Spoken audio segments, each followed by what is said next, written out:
Roti isi ini jadi pilihan warga untuk berbuka puasa adalah Fajar Alwi, pemilik usaha roti dan donat-donatku, yang membuat kreasi roti Thai Milk Bun sebagai salah satu menu di kedainya. Kedai yang sebelumnya menjual berbagai macam donat, kini makin terkenal setelah menu baru Thai Milk Bun. Cukup dengan Rp80.000, Anda dapat menikmati 8 potong roti gembul isian fla rasa vanila. Ide membuat milk bun muncul setelah roti isi ini viral dan diburu banyak warga. Hasilnya tak mengecewakan, milk bun buatannya laris dan menjadi buruan warga di Bone sebagai menu berbuka puasa. Roti gembul ini berisi selai khusus dengan topping gula dan susu halus. Di seleb-selebgram yang lagi viral itu, jadi pengen coba juga. Apa yang membuat tertarik sama milk bun? Yang pertama rasanya juga. Tahu ada milk bun di Bone itu dari mana?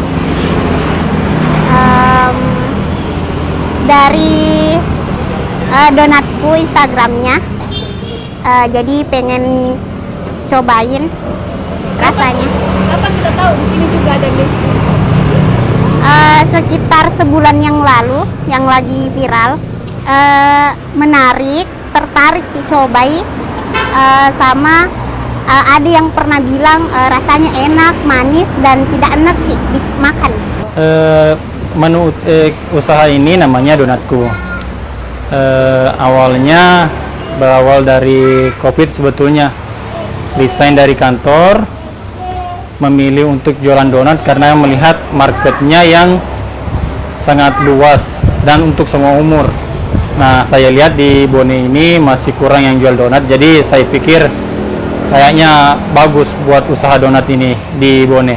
Nah, alhamdulillah sampai sekarang sudah 4 tahun berjalan dan sudah mulai dikenal sama masyarakat Bone.